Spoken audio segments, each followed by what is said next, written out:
de nous rejoindre encore une autre fois. Et maintenant, j'aimerais tout d'abord vous rappeler qu'il y a, par exemple, un tirage au sort. Et si vous aimeriez faire partie de notre tirage au sort, ok, vous devriez être présent à la fin, durant la fermeture.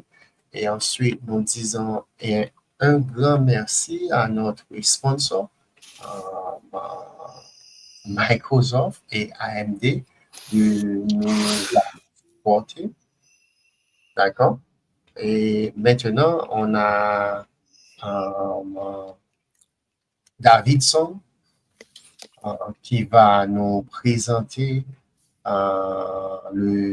comment on peut démarrer avec un SQL analytique sur Azure Databricks. OK? Euh, Davidson, c'est tout à fait un plaisir de t'avoir. Merci pour tous tes supports. Et tu peux partager ton écran, introduire toi-même et démarrer avec la présentation, OK? Ok,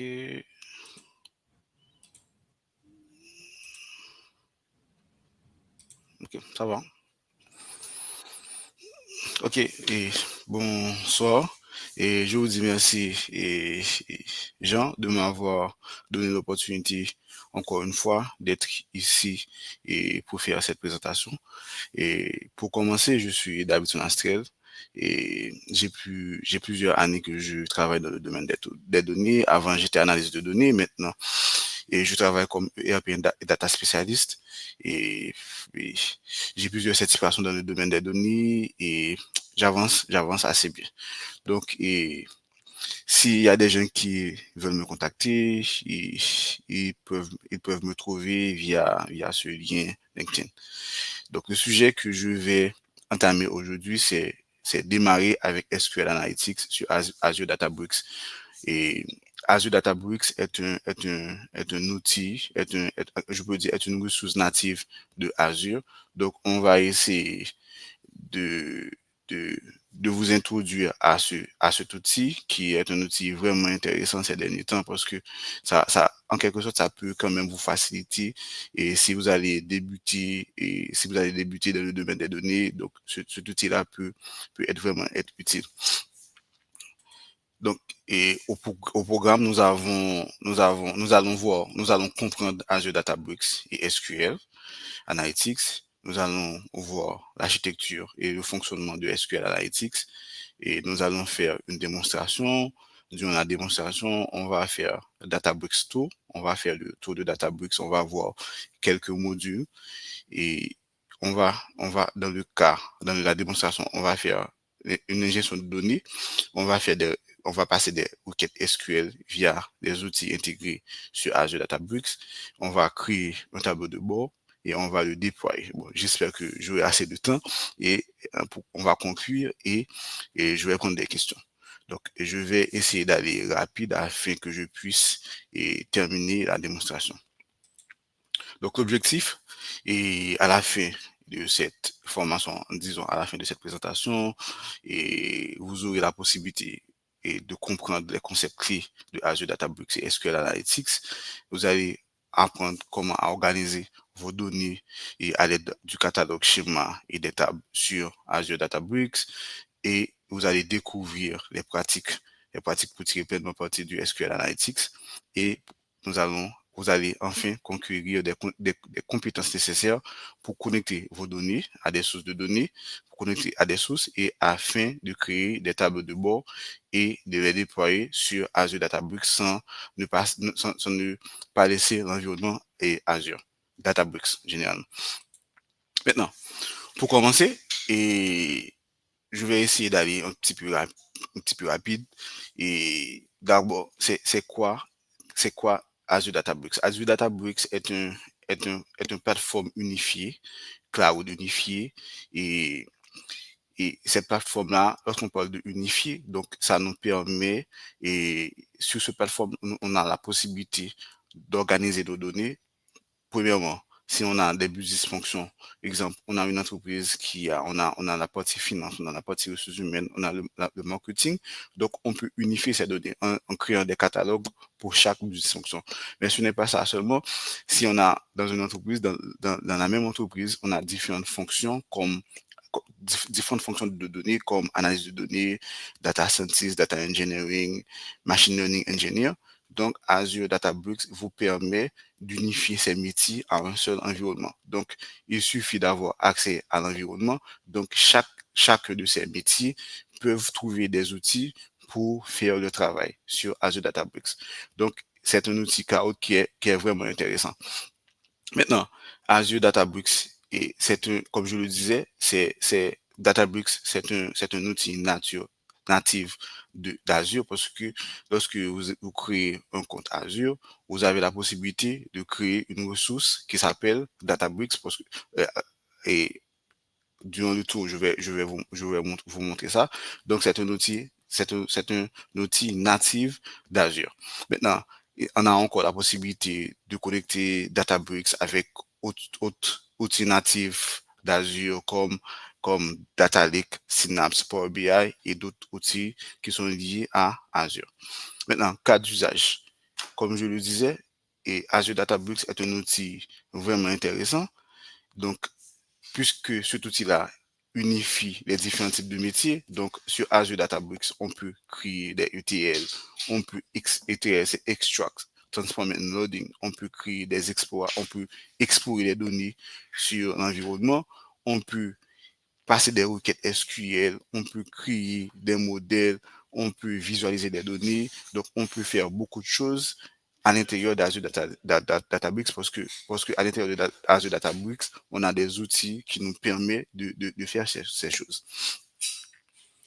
Maintenant, en parlant d'interface, donc, et Azure Databricks, c'est un outil vraiment optimisé, c'est un outil très user-friendly. Donc, l'interface est vraiment optimisée. Donc, sur l'interface, on peut, dans les différents outils qu'on a, on peut utiliser les outils pour faciliter les tâches.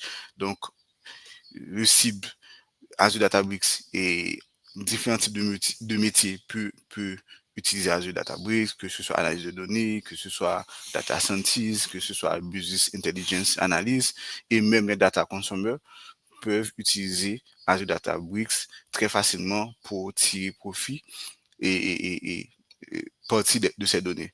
Et un point clé, c'est que sur l'environnement Azure Databricks, on peut interagir entre utilisateurs et on peut collaborer. Et c'est un outil qui est assez performant. Ça dépend du compute que tu vas créer pour passer les requêtes, pour faire les commandes, tout ça. Donc, c'est un outil vraiment intéressant.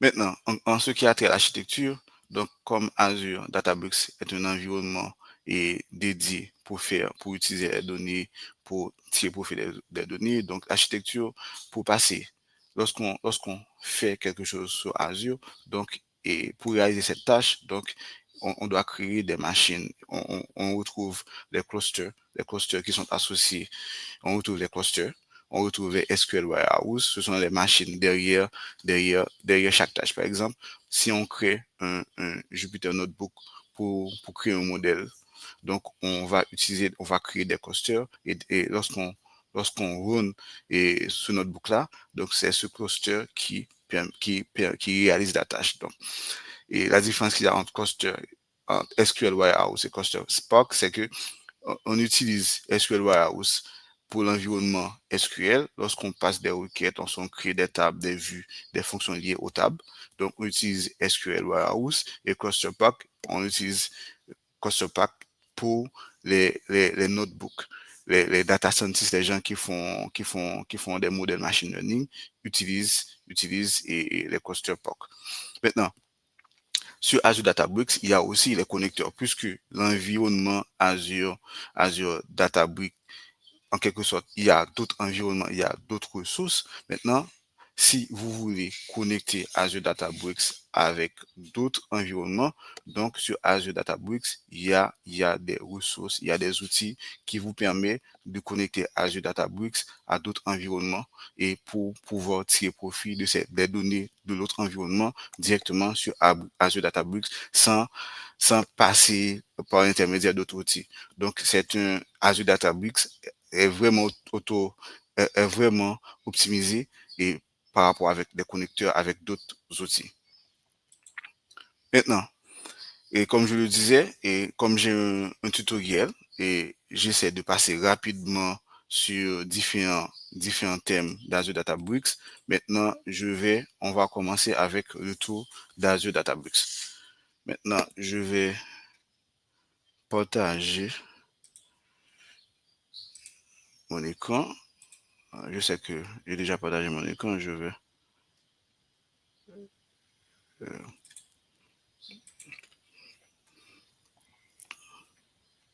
je ne sais pas là si vous voyez si je suis toujours au Move. Maintenant, je ne sais pas si vous voyez maintenant et mon Oh, écran Azure. oh, bien sûr, bien sûr. Ok, parfait. Non, Azure. Vous voyez mon écran Azure maintenant?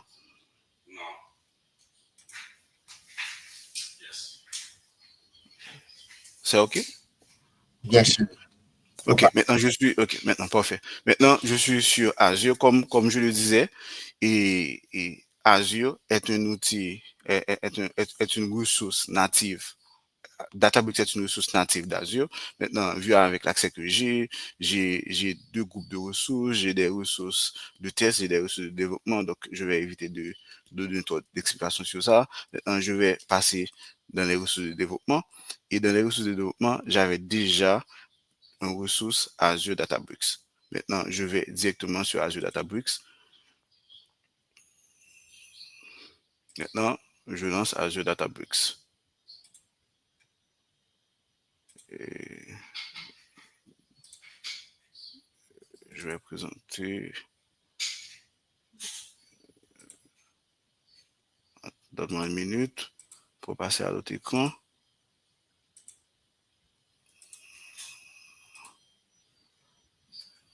Ok. Sur l'environnement Azure Databricks. Maintenant, j'espère que vous voyez l'écran Azure Databricks. Pas encore, donne-moi quelques secondes. Ok, maintenant. Ok, maintenant, ici, nous allons faire un tour d'Azure Databricks. Nous allons nous focaliser sur deux blocs. Donc, nous allons nous focaliser sur ce bloc et nous allons focaliser sur ce bloc parce que et la démonstration que nous allons faire qui va spécifier directement sur ces blocs. Maintenant, ici, on a l'interface Azure, on a l'interface Databricks et à gauche, on a les différents blocs sur Databricks. Maintenant, Workspace, qui est l'espace de travail. Maintenant, comme je le disais, Azure est un environnement de collaboration. Donc, si je travaille dans une entreprise, donc je peux avoir accès à d'autres espaces de travail. Workspace, c'est espace de travail. Donc, j'ai mon espace de travail. Lorsque je réalise quelque chose, je le fais sur mon espace de travail. Mais ça peut arriver que ce que je fais sur mon espace de travail, je peux donner accès à d'autres personnes et qui sont dans l'entreprise à ce travail-là. Donc, ça facilite la collaboration. Si je travaille sur un projet et j'ai besoin du support des autres membres de l'équipe, donc je peux leur donner accès à ce projet. Ils vont avoir accès à ce projet pour continuer à travailler. Donc, je ne vais pas entrer dans les détails. Donc, il y a espace de travail, je peux créer l'espace de travail ici, ça dépend de ce que je vais faire sur l'espace de travail. Donc, tout ça. Maintenant, il y a partie récente. Donc ça, c'est tout ce que j'ai déjà réalisé sur Azure Databricks et ça va retrouver dans la partie récente. Maintenant, il y a la partie catalogue. La partie catalogue qui est un outil vraiment intéressant, surtout derrière, il y a Unity Catalog, surtout les gens qui font du data management. Par exemple, comme je le disais avant, si je travaille en tant que, en tant que data analyst, si je travaille en tant que data manager, je peux arriver ici, je peux créer mon catalogue ici. Et dans ce catalogue est spécialement dédié au data engineering ou spécialement dédié au data analyst. De même, je peux aussi créer un catalogue pour un business function, par exemple, finance et sales, HR. Donc, là, chaque catalogue on peut à l'intérieur de chaque catalogue, on peut créer des schémas et ingérer des données à partir des schémas. Maintenant, comment est organisée la structure et sur catalogue, sur Unity Catalogue, il y a le catalogue il y a le catalogue. Ensuite, il y a le schéma. Et à l'intérieur des schémas, on peut créer, par exemple, on peut créer des tables, on peut créer des vues, on peut créer toutes choses. Mais la structure, c'est organisé catalogue, schéma et puis table. Maintenant, il y a workflow. Donc, par exemple, pour les data engineering, les gens qui font du data engineering, donc, créer des flux de travail. Donc, il peut utiliser des workflows dans cette partie-là. Donc, créer des jobs. Par exemple, si on veut ingérer des données sur Databricks, on crée des jobs et à partir des notebooks, à partir des requêtes SQL. Donc, dans la partie workflow, on réalise cette activité. Il y a aussi le compute, comme je le disais pendant la brève présentation, et à chaque fois qu'on fait des requêtes, à chaque fois qu'on fait tourner un notebook sur Databricks, il y a des machines derrière. Donc, pour les notebooks, on les appelle des clusters. Donc, je peux créer un cluster. Donc là, je peux définir les policies, et si c'est multi-node, si c'est single node, accès, je peux définir la performance, tout ça. Donc, je peux créer une machine avec mes caractéristiques. Bien, c'est sûr que, et comme lorsqu'on parle de cloud, on va payer pour ce qu'on fait.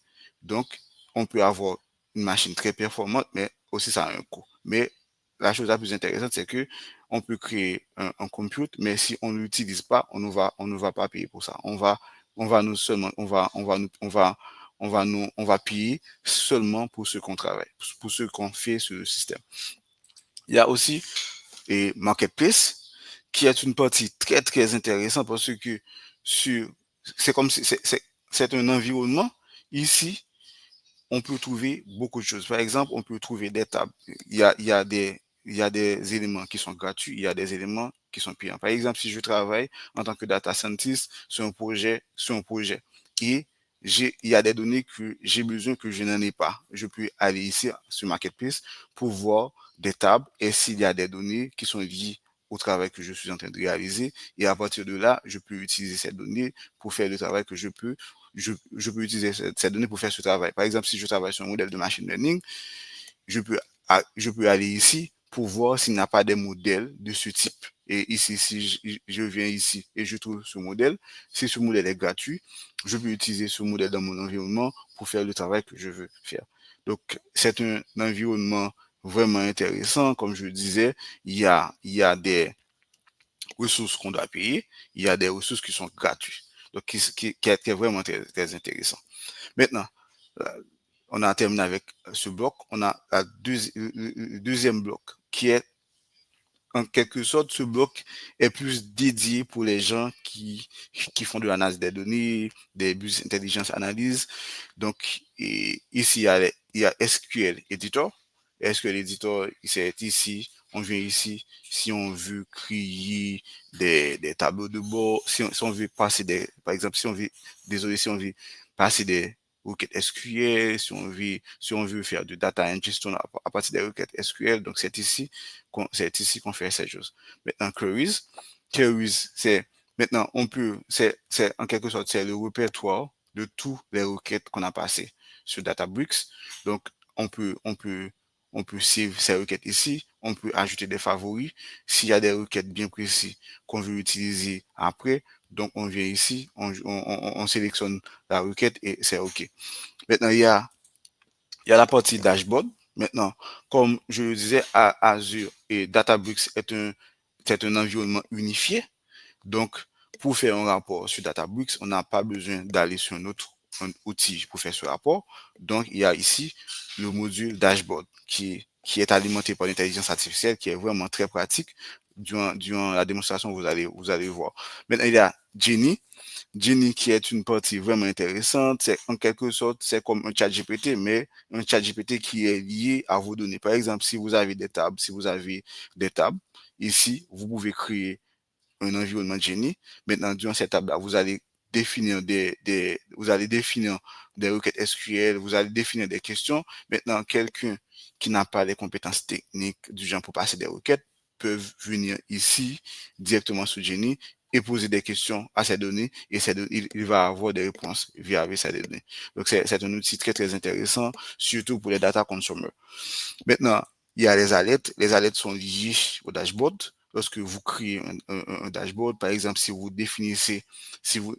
au moment de la création de ce dashboard, et là, vous définissez un target, maintenant vous créez des alertes, et là, lorsque vous atteignez ce target-là, donc vous allez être alerté. Donc, c'est une partie très intéressante. Et Query Story.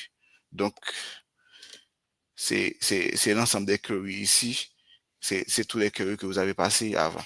Maintenant, il y a SQL Warehouse. De même pour les notebooks et la machine de calcul, ce sont des clusters. Mais pour les requêtes SQL, la machine de calcul, c'est SQL Warehouse.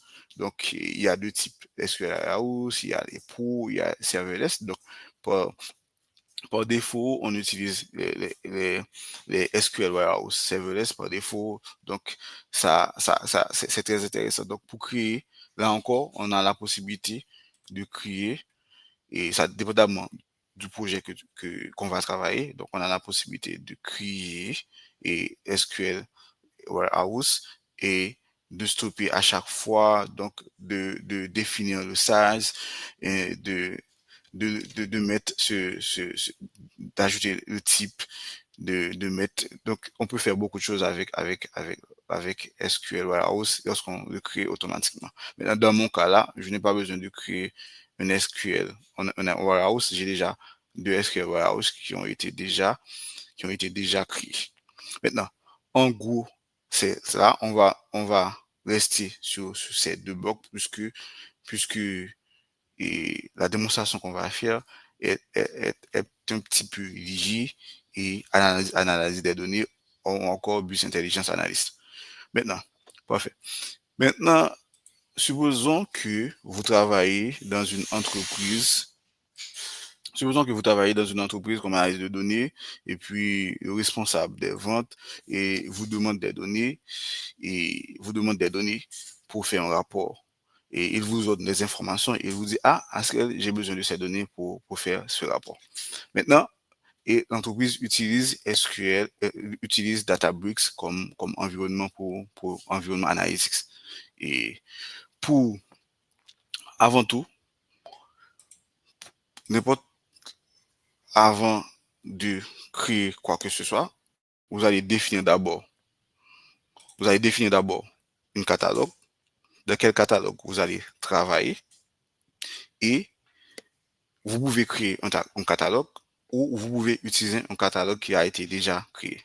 Et deuxièmement, vous allez créer un schéma. Maintenant, dans mon cas ici, je ne vais pas créer de catalogue, mais pour créer un catalogue, vous allez utiliser une requête SQL pour créer un catalogue qui est, qui est, qui est, qui est très simple, qui c'est create catalog if not exist. Et puis, vous donnez le nom du catalogue. Dans mon cas, je n'ai pas accès, dans l'environnement que j'ai actuellement, je n'ai pas accès pour créer un catalogue si j'essaie de passer cette requête. Donc, je ne vais rien avoir. Donc, je dois choisir un environnement. Donc, là, si je sais, donc vous allez voir que je ne peux pas créer de catalogue parce que je n'ai pas accès. Parce que sur Databricks, donc c'est une question d'accès. Dépendamment de l'accès que vous avez, donc il y a certaines choses que vous pouvez faire. Il y a certaines choses que vous ne pouvez pas faire. Maintenant, étant donné que j'ai déjà des catalogues, je n'ai pas de problème. Je vais justement créer un schéma à l'intérieur d'un catalogue que j'ai. Maintenant, au lieu de créer un catalogue, comme je le disais, la structure, c'est catalogue, schéma, table. Au lieu de créer un catalogue, puisque j'ai déjà un catalogue, j'ai déjà des catalogues, maintenant je vais créer un schéma à l'intérieur de ce catalogue. Maintenant, pour créer, un schéma, autrefois qu'on appelait les bases de données, donc sur Databricks, maintenant avec schéma, je passe une requête que j'appelle create schema if not exist. Pourquoi j'ai dit create schema if not exist? C'est parce que si j'avais déjà ce nom, donc si j'avais déjà ce nom, donc ça ne va pas être, on ne va pas avoir ce schéma. Maintenant, je dois toujours dire if not exist. Maintenant, je fais tourner la requête.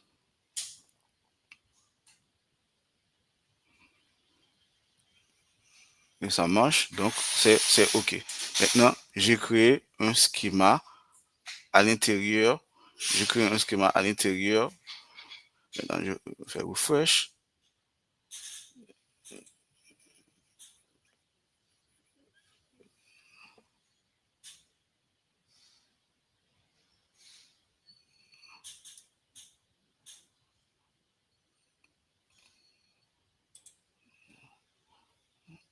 Ça marche.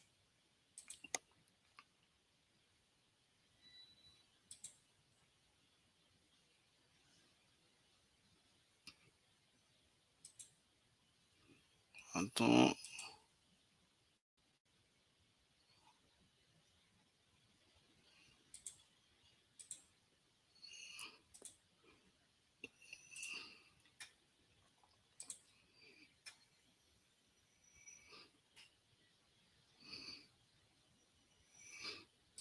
Je ne sais pas si c'est un souci.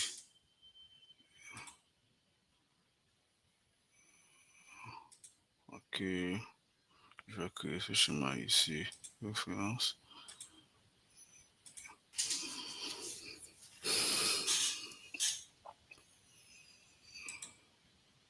OK. Comme vous voyez ici, j'ai le schéma ici.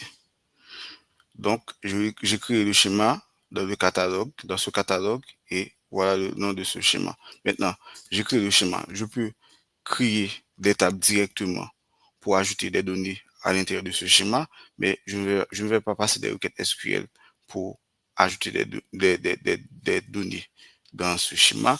Je vais importer directement un fichier, parce que le cas que je vais utiliser maintenant, c'est un cas, je vais éviter de faire un cas compliqué. Nous avons un fichier CSV, donc on va importer ce fichier CSV sur Databricks et faire tout ce qu'on aura à faire sur Databricks. Maintenant, on a ici, maintenant, et c'est l'outil de gestion des données. Maintenant, on a la possibilité d'ingérer, de faire l'ingestion des données sur Azure sur différentes façons, soit par des fichiers, soit par des connecteurs 530. Le connecteur 530 vous donne la possibilité de connecter Azure Databricks avec différents environnements. Vous voyez, tous ces environnements-là, donc à l'intérieur de ce connecteur, donc on peut connecter Azure Databricks à tous ces environnements pour tirer profit de vos données. Donc là, je ne vais pas utiliser ce connecteur 5Trend, je vais seulement faire l'ingestion des données à partir d'un fichier CSV. Maintenant, mais je vais ingérer ce fichier CSV en fonction comme tab. Maintenant, ici, je vais chercher le fichier. Je vais chercher le fichier local. OK. J'ai importé le fichier sur Azure. Maintenant, avant d'importer le fichier, je dois choisir un catalogue. Le catalogue que j'avais, c'était ce catalogue. Et le schéma que j'ai créé, c'est ce schéma. Donc, lorsque je fais ça, c'est comme si je donne un chemin à ce fichier. Donc, lorsque je vais passer des requêtes SQL sur Databricks, je n'ai pas besoin de mettre catalogue.schema.table. Donc, j'ai déjà configurer le chemin. Maintenant, lorsque je vais passer les requêtes SQL, ce sera plus facile. Donc maintenant, c'est un tab, donc je vais importer ce fichier CSV en tant que tab. Maintenant, ce fichier va être copié dans le schéma. Maintenant, c'est ce qu'il fait là. Maintenant, nous sommes sur le cloud. Maintenant, là, vous voyez, on a importé le fichier ici. Maintenant, comme je le disais, sur Azure Databricks un petit peu à des modèles d'intelligence artificielle intégrés. Vous voyez là maintenant sur description overview, on me propose une description que je n'ai pas mis. Donc, on nous a proposé une description par rapport aux colonnes, différents types de données. Donc, maintenant, ce qui est très intéressant, c'est que ici, je peux voir un échantillon de cette donnée. Donc, maintenant, on peut voir un échantillon de cette donnée. On veut voir les 100 premières lignes. Donc là, on peut voir ça. Donc, en termes de détails, on peut voir les informations qui a créé cette table, quand et tout. On peut voir la permission. Je peux donner des permissions à cette table parce que sur Databricks, on peut gérer les permissions, donner des privilèges, tout ça. Historicité, linéage. Donc, il y a un peu du data management à l'intérieur. Donc, linéage. Donc, maintenant, insight, quality. Donc, tout ça sur Databricks. Maintenant, pour avancer, on a déjà créé et on a ici, on a le catalogue, on a le schéma, on a la table. Maintenant, par rapport aux différentes informations qu'on nous a demandé, maintenant, on va passer des requêtes SQL pour importer, pour aller chercher les données. Donc, on a créé le schéma. Maintenant, nous allons créer une nouvelle requête. Maintenant, cette nouvelle requête, on va créer cette requête par rapport aux différentes instructions qu'on nous a données. Par exemple, et la compagnie nous dit que maintenant, on veut avoir les ventes totales, on veut voir les montants des ventes totales, on veut voir quelque chose parce qu'on a une présentation à faire, donc on doit avoir ces informations pour faire la présentation. En tant qu'analyse de données, vous allez questionner cette table pour trouver ces données. Maintenant, puisque nous avons déjà une catalogue, maintenant nous allons choisir la catalogue, d'abord cette catalogue, et nous allons choisir là où se trouve notre table. Pourquoi on fait ça? C'est parce que on va éviter de mettre point catalogue, point table lorsqu'on va passer les requêtes SQL. Donc, la première chose qu'on va faire, on va mettre une requête SQL qui nous va dire la quantité de vente totale. Maintenant, on vient ici. Maintenant, comme j'ai déjà choisi un catalogue, j'ai choisi accès, maintenant, je fais un select, et pour les gens, et bon, c'est une requête basique, select count, et on va mettre l'ensemble des valeurs comme total, puis on va chercher ces données dans la table Databricks. Maintenant, là, on nous donne les totals de vente, Donc, on peut venir ici, on peut nommer la requête, comme total de vente. Parce que peut-être si on peut nommer la requête parce que on aura besoin de cette requête. Donc, sur Databricks, on peut save cette requête. Maintenant, il y a une autre requête qu'on va utiliser. À chaque fois, on ouvre une nouvelle requête, on ouvre une nouvelle page. Et il faut toujours prêter attention à changer le catalogue parce qu'il y a différents catalogues et à changer le schéma. Parce que c'est très important. Parce que si vous passez une requête dans un catalogue où la table n'est pas disponible, donc cette requête-là va être échouée. Donc maintenant, on va trouver le montant total de vente. Donc c'est des requêtes que j'ai déjà préparées. Donc on fait un select sum sales as montant de vente, puis on va chercher cette donnée dans la table et Databricks. Ce sont des requêtes classiques, faciles à faire. Donc on va save, on va enregistrer cette requête comme montant total de vente. et puis on va save. On avance. On nous demande de pousser un petit peu notre analyse. Maintenant, on nous dit que, ok, Ansel, on a besoin on veut maintenant et les top 5 produits les plus vendus. Ok, dans la présentation. Donc, on va encore faire une requête SQL parce que dans la table, on a ces informations. Donc, on va passer des requêtes SQL pour trouver ces informations. Donc, on choisit la catalogue, on choisit le schéma. Maintenant, on passe à la requête.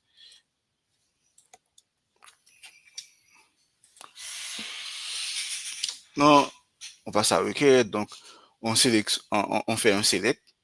On sélectionne la colonne product name. Puis, on fait un somme parce qu'il y a une colonne qui s'appelle quantité. On appelle as total. À l'intérieur de la table, on va tirer ces données à partir de la table data et typer Databricks, puis on va grouper par produit et on va organiser par total de vente. Donc, on passe à la requête. Donc là, on nous donne là maintenant les noms des produits, les 5 produits les plus vendus en termes de quantité. Donc, on a le numéro 1, le numéro 2, ainsi de suite. Donc, ça, c'est organisé. On va encore faire, on va enregistrer cette requête.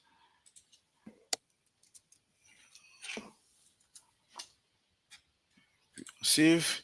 On nous demande encore de pousser et notre analyse. On nous dit, OK, maintenant, on veut savoir les 5 meilleurs clients parce que c'est pas à l'avenir, si on veut faire et si on veut lancer des offres, donc on va d'abord contacter ces clients.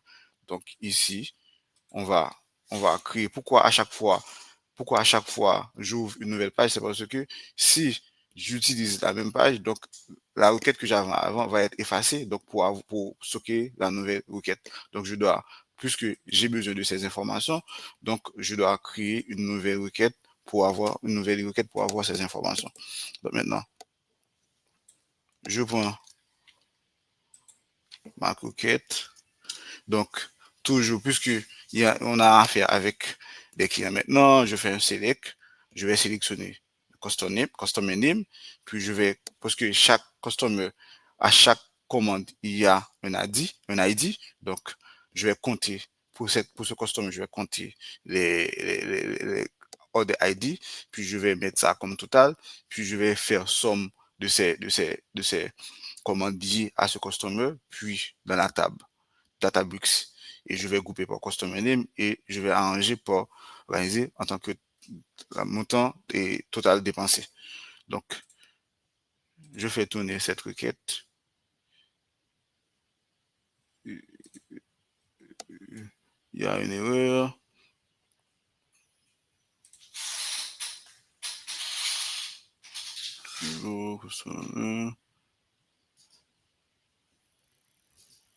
Ok, exactement. L'erreur que j'ai fait, comme je le disais, je n'ai pas changé de catalogue et je n'ai pas changé de schéma.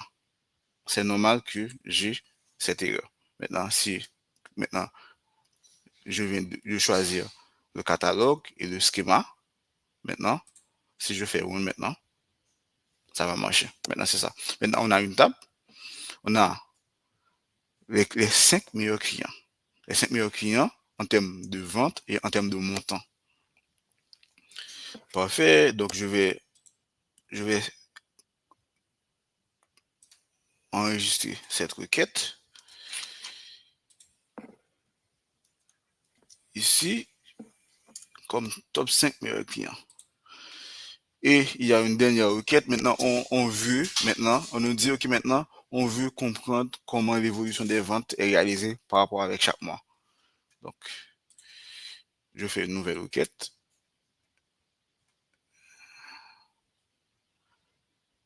Encore, je choisis le catalogue, le schéma, et là, je vais passer la requête ici.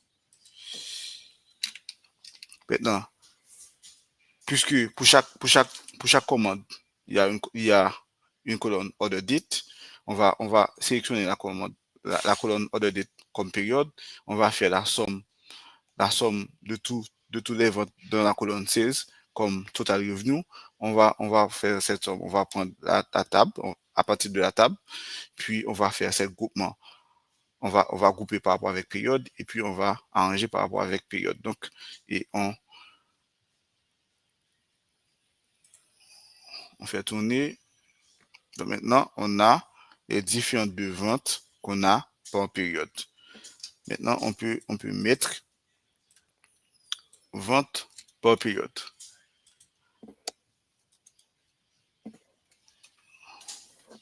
Okay. La chose intéressante sur Databricks, c'est que ici, lorsqu'on a ces informations, on peut créer des visuels directement et on peut créer directement des visuels. Par exemple, ici, on a le résultat. On peut créer une visualisation à partir de cette requête. Donc, directement, donc j'ai cette visuel, je peux configurer cette visuel, je peux ajouter, je peux mettre des noms, je peux ajouter des labels, si je veux, je peux arranger, je peux faire et je peux save. En disant que et le manager qui nous demande et qui nous demande des informations a seulement besoin de cette requête. Je peux transformer cette requête en un visuel et partager et télécharger ce visuel et partager à ce manager. Maintenant, c'est la partie SQL. Donc là,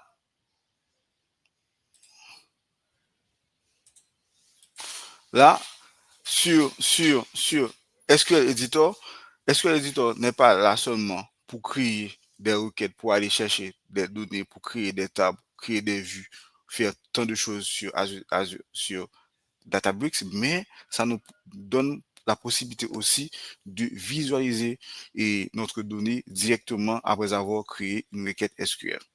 Maintenant, puisque toutes ces requêtes, on a enregistré toutes ces requêtes, maintenant, on va créer un tableau de bord directement sur Databricks à partir de ces requêtes. Maintenant, si on save ces requêtes, on va dans la partie queries, on voit toutes ces requêtes. Supposons que vous avez déjà sélectionné, vous avez déjà cette requête et après un certain temps, le manager nous demande de faire la même chose. Donc, pas besoin de recommencer à zéro. Vous pouvez juste venir ici et sélectionner cette requête et juste refresh et vous aurez accès aux nouveaux données liées à cette requête. Maintenant, SQL Editor a été créé pour passer les requêtes SQL. Maintenant, Queries, on a l'historicité des requêtes. Maintenant, pour créer des tableaux de bord. Maintenant, le bout du tableau de bord sur Databricks nous permet de créer des rapports, des dashboards directement sur Databricks sans ne pas aller sur Tableau ou Power BI ou d'autres ressources. Parce que, comme je le disais, Databricks est un environnement unifié. Donc, que ce soit tu es un analyste de données, que ce soit tu es un data science, un machine learning engineer, donc tous les outils que vous aurez besoin pour faire votre travail, vous allez trouver sur l'environnement Azure Databricks. Maintenant, j'ai créé des requêtes SQL pour collecter des données. Maintenant, je veux créer un rapport et peut-être à partir de ces requêtes SQL ou créer un rapport from scratch. Maintenant, je viens ici dans la partie dashboard. Je vois ici, je s'impose galerie, create dashboard. Dans mon cas, je vais créer un nouveau dashboard, sur ce qu'on appelle encore tableau de bord. Maintenant, on a le Canva, qui est l'environnement pour développer. Vous pouvez remarquer ici, nous sommes sur Draft, parce que là maintenant, nous sommes sur le bouillon, parce que ce rapport-là, ce tableau de bord que nous allons réaliser, et on le réalise en mode Draft. Maintenant, pour créer ce rapport, vous aurez besoin des données. Maintenant, la chose très intéressante, c'est que sur Databricks, on a la possibilité de sélectionner de tirer profit des données à partir des requêtes SQL ou créer ce dashboard à partir des tables qu'on a déjà. Par exemple, dans mon cas là, on a déjà cette table. Si je prends cette table, maintenant, qu'est-ce que je viens de faire là maintenant? Je connecte cette table avec le rapport que je vais créer. Maintenant, la chose la plus intéressante, dans la requête SQL, ici, on n'est pas sur SQL Editor. Maintenant, lorsque lorsque j'élabore une requête ici, je dois mentionner, je dois mentionner le catalogue ici et je dois mentionner le schéma. Parce que je ne suis pas sur SQL Editor, donc en quelque sorte, le dashboard ne va pas savoir quelle table que vous allez sélectionner, qu'est-ce que vous allez faire. Donc, essentiellement, je dois ici sélectionner le catalogue et je dois aussi sélectionner le schéma. Et là, vous voyez, c'est comme une requête SQL. Maintenant, étant donné que j'ai des requêtes SQL déjà préparées, je vais créer un tableau de bord à partir des requêtes SQL que j'ai déjà. Maintenant, ça nous dit, ça, ici, on a déjà cette table, on peut l'utiliser. On a ici cette nouvelle, ce sera une nouvelle table. Maintenant, je dois mettre la requête que je veux. Puisque j'avais déjà cette requête préparée, je viens ici, je mets ça. Mais attention, dans cette requête, je dois tenir compte du catalogue et du schéma. Je vais ici, je vais prendre ça et je vais mettre ça ici. Parce que sinon, si je ne fais pas ça, donc je n'aurai pas la possibilité de faire tourner cette requête. Maintenant, si je fais tourner cette requête, donc j'ai un résultat. Et je peux toujours appeler cette requête. Parce que avant Databricks donnait la possibilité de connecter directement avec des requêtes qui au Chloris, mais là, ça ne me donne pas la possibilité de le faire. Donc, je suis obligé de recommencer, mais qui n'est pas grave. Maintenant, je vais créer une autre requête. Toujours, ce sont les mêmes requêtes.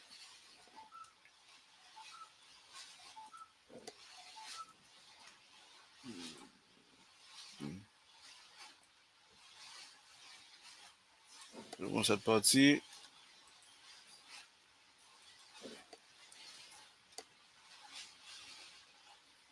Je fais tourner.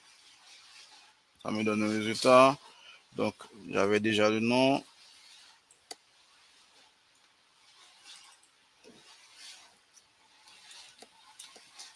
Total de vente. Je fais ça encore.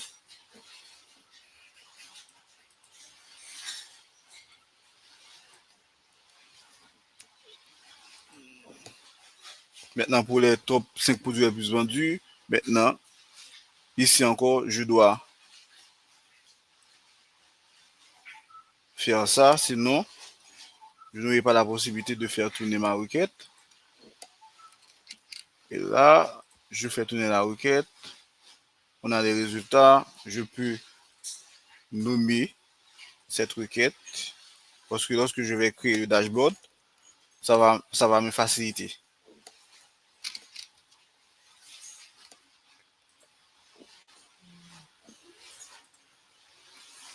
Mais, mais je n'ai pas de problème puisque j'ai déjà des requêtes.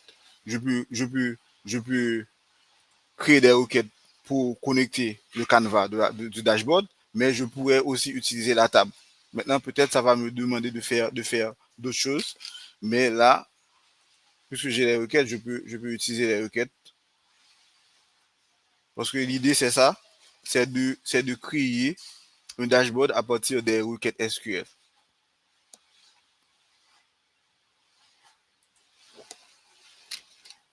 Voilà.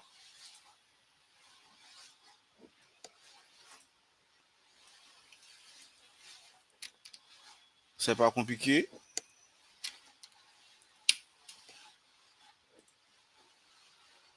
Et enfin, on a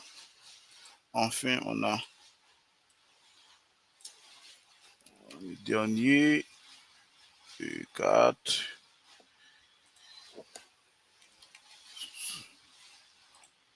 On doit toujours faire ça parce que si on fait tourner la requête, ça ne va pas marcher. Donc, on doit spécifier quel catalogue et quel schéma qu'on veut utiliser. Et on renomme.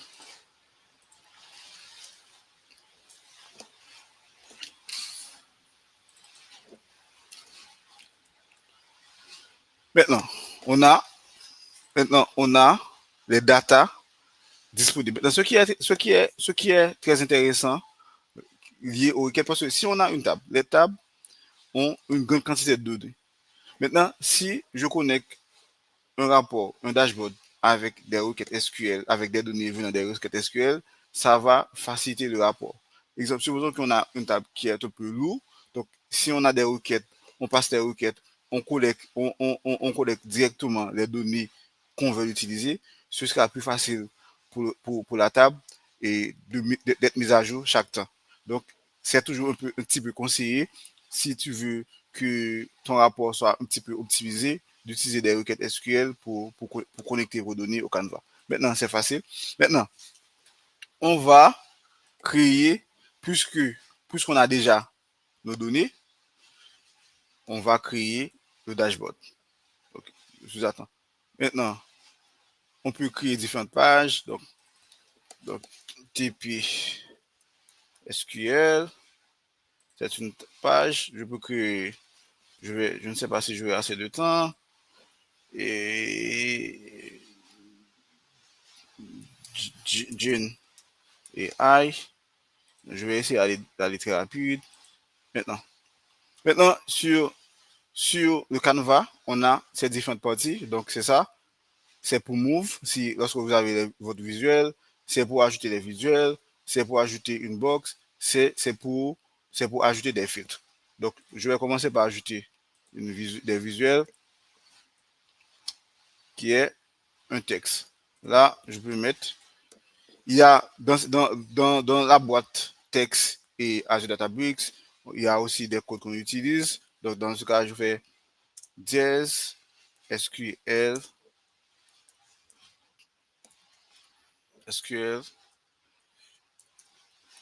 Databricks TP. Donc, SQL Databricks TP. Je vais ajouter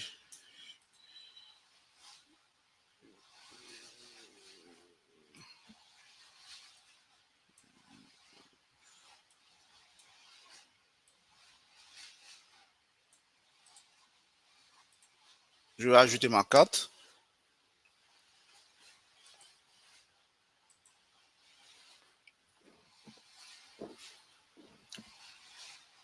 Donc, si je viens ici,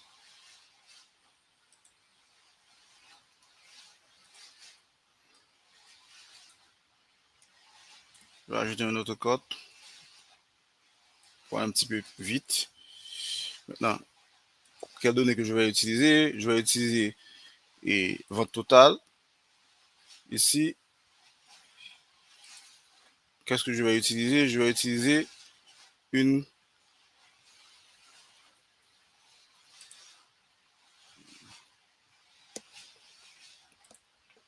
donc, total de vente.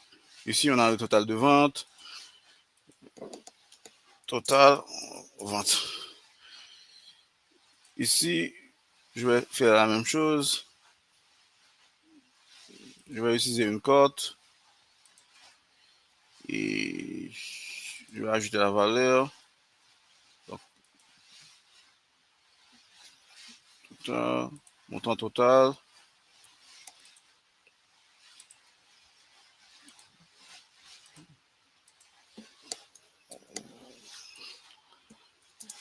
Total vente. Maintenant,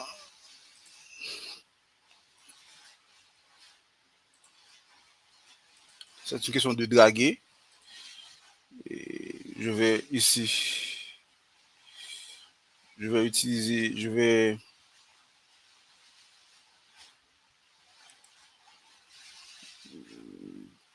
je fais le choix de bord. Maintenant,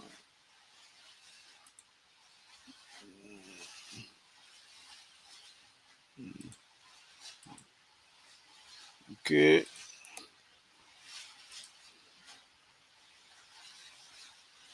Je vais créer une table pour top 5 clients.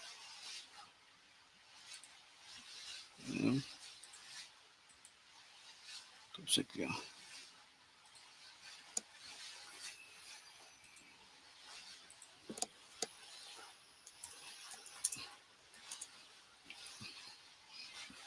Produit.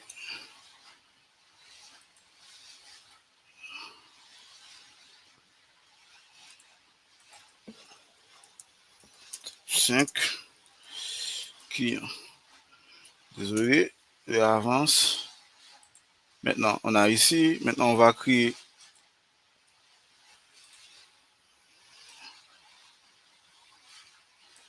une dernière graphe à partir de notre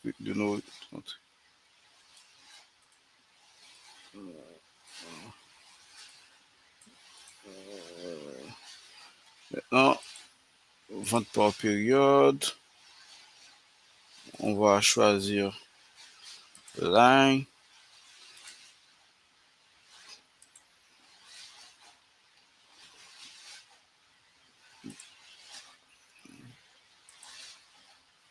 Bon, vente par période.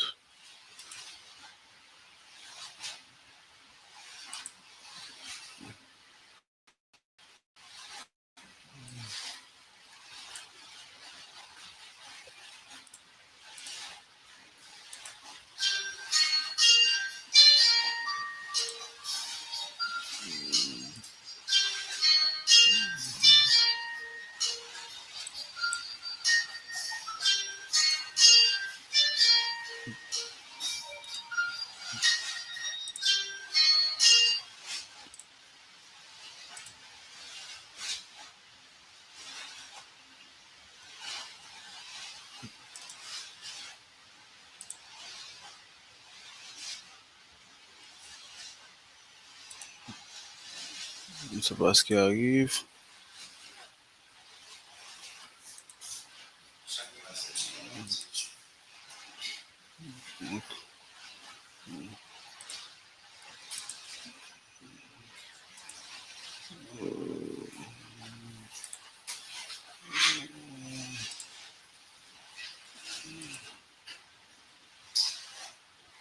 Ok, un petit peu.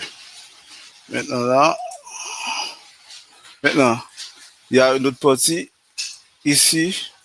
Gen, si je vais essayer de créer. Maintenant, il y a l'intelligence artificielle qui est intégrée sur Databricks. Par exemple, si je choisis la table TP. Maintenant, on me propose différentes, on nous propose différentes informations. Exemple, on me propose profit by region. Si je choisis cette partie sans passer des requêtes SQL, donc Databricks va me donner directement des informations, va me créer un graphique, un visuel automatiquement lié à l'AI. Je peux accepter ou je peux rejeter. Si là encore, maintenant, j'avais choisi Profit by Region. Maintenant, je peux Sales Trend Over Time. Ou bien je peux choisir Order by Account, by Shape. Si je fais le choix de cette info, ça va me créer directement une visuelle, mais cette visuelle-là, je n'ai pas créé moi-même, mais c'est l'intelligence artificielle liée au Databricks qui a créé cette visuelle. Je vais save. Maintenant, dans ce rapport, j'ai deux, j'ai deux tables. Je peux ajouter autant que je veux. Maintenant, pour déployer ce tableau de bord, je peux venir ici, enlever la partie draft et passer au mode publier. Donc, c'est un rapport très simple. Si je fais publier, donc j'ai la possibilité de publier ce rapport MB Credential par défaut ou du moins, n'ont pas besoin pour les personnes qui n'ont pas accès à mon environnement. Donc, c'est toujours conseillé puisque les rapports sont toujours confidentiels. Maintenant, je fais publier. Lorsque je fais publier, tous les gens qui ont accès à Azure Databricks, qui sont dans l'administration, ont accès. Mais automatiquement, l'administrateur et la personne qui crée ce rapport, donc, a accès à ce rapport ici. Maintenant, je peux fermer cette partie. Donc, maintenant, le rapport est publié. Maintenant, toute personne qui a accès à ce rapport, si je fais partage, j'ajoute directement des utilisateurs ou je peux prendre le lien de ce rapport et donner accès à utilisateurs qui veulent utiliser. Maintenant, la chose la plus intéressante dans ce rapport, c'est que je peux créer je peux schedule le rapport je peux dire, à chaque fois de refresh, je peux créer ça. Si je veux que le rapport soit refresh une fois par jour, deux fois par jour, donc je peux créer ça et j'aurai accès aux nouveaux données. Maintenant, comme je ne vais pas créer le schedule, donc en gros, c'est ça. Je peux partager, je peux créer. Et s'il y a des modifications que je veux apporter au rapport, je peux retourner à draft et je travaille. Le rapport publié est toujours en ligne. Et draft, et lorsque je passe sur publier, donc maintenant, la personne aura accès au nouveau rapport. Maintenant, je pense que l'heure avance grave. J'avais l'idée de voir un peu la partie génie, mais maintenant, étant donné que l'heure arrive déjà, donc je pense que pour le tutoriel, et c'est OK pour le tutoriel. Maintenant, pour conclure, c'est que Databricks est un environnement vraiment intéressant, surtout pour les entreprises qui veulent unifier leur métier ou qui veulent unifier leurs données à un seul environnement, donc peuvent utiliser Databricks parce que Databricks, l'idée encore, c'est que Databricks a de l'intelligence artificielle intégrée, donc ça va vous faire faciliter pour tirer profit de vos données, ça va vous faciliter de faire tout ce que vous voulez avec vos données, et donc en plus, vous avez accès au marketplace s'il y a des données que vous n'avez pas, si vous avez des tables que vous n'avez pas, donc vous pouvez trouver ces ressources sur cet environnement. Déjà, c'est un environnement très intéressant. Je vous encourage d'explorer l'environnement et c'est très intéressant. Je pense qu'il est déjà l'heure. Je ne sais pas si j'aurai assez de temps pour prendre des questions. Donc, je voulais voir, c'est ce que je voulais voir avec vous. Déjà, je vous dis merci pour votre attention et peut-être à la prochaine. Donc, Jean, merci. Je vous passe la parole. Jean, je ne Ah, sais pas. est-ce que tu peux m'entendre? Oui. Ça a été génial, parfait. Merci beaucoup pour ta présentation et